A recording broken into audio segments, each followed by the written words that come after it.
Assalamualaikum, halo adik-adik, kembali lagi di channel Yuk Belajar Matematika. Masih bersama Kak Anika.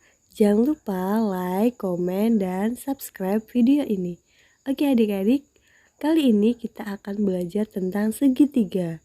Ya, karena kemarin kita sudah belajar segi empat, kita lanjut ke materi segitiga dalam budaya Lampung. Yang pertama akan kita bahas yaitu mengenal ciri-ciri segitiga melalui pendekatan budaya Lampung. Kemudian kita akan mengetahui rumus keliling segitiga dan mengetahui rumus luas segitiga. Nah, bentuk segitiga yang pertama itu ada pada Menara Siger Lampung. Menara Siger ini merupakan titik kilometer 0 selatan Sumatera. Menara Siger ini berbentuk segitiga. Apa itu segitiga? Segitiga adalah poligon dengan 3 ujung dan 3 simpul. Biasanya dilambangkan dengan huruf A, B, C. Selanjutnya kita masuk ke jenis-jenis segitiga. Berdasarkan panjang sisinya, segitiga itu dibagi menjadi 3, yaitu segitiga sama sisi, segitiga sama kaki, dan segitiga sembarang. Segitiga sama sisi itu adalah segitiga yang dimana ketiga sisinya itu sama panjang. Dan yang kedua itu segitiga sama kaki. Segitiga sama kaki itu memiliki dua sisi yang sama panjang.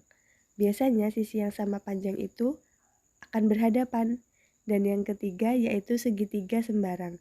Segitiga sembarang ini tidak mempunyai sisi yang sama panjang. Jadi semua sisinya itu memiliki panjang yang berbeda. Bentuk segitiga selanjutnya yaitu ada tari Siga Pangunten. Tari Siga Pangunten ini merupakan tari adat Lampung yang berasal dari suku Pepadun. Tarian ini dipersembahkan untuk menyambut kedatangan para raja dan tamu-tamu istimewa, sebagai cara menunjukkan keramahan dan penghormatan dalam menyambut tamu. Pola lantai yang digunakan di tari Siga Pangunten ini membentuk bangun segitiga. Selain itu, pada tari Siga Pangunten ini juga terdapat gerakan-gerakan yang mendominasi bentuk segitiga, yaitu yang pertama ada gerakan ngerujung.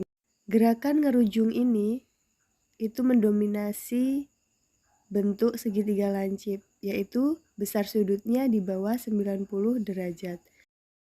Selanjutnya ada gerakan yang bernama mempan bias. Nah, gerakan ini mendominasi bentuk segitiga siku-siku. Besar sudutnya adalah 90 derajat. Selanjutnya ada gerakan tolak tebing. Nah, gerakan ini mendominasi bentuk segitiga tumpul, di mana besar sudutnya itu antara 90 derajat sampai 180 derajat. Segitiga lancip, segitiga siku-siku, dan segitiga tumpul itu merupakan jenis-jenis segitiga berdasarkan besar sudutnya. Nah, selanjutnya keliling segitiga. Untuk rumus keliling segitiga itu tinggal kita lihat sisinya itu ada berapa.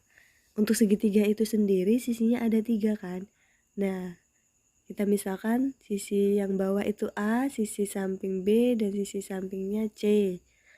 Nah, untuk mencari keliling itu tinggal kita jumlahkan ketiganya. Jadi diperoleh rumus keliling sama dengan A ditambah B ditambah C. Misalkan ada contoh soal seperti ini. Misalkan diketahui atap segitiga rumah adat tersebut merupakan segitiga sama sisi dan mempunyai panjang sisi seperti yang sudah tertera pada gambar.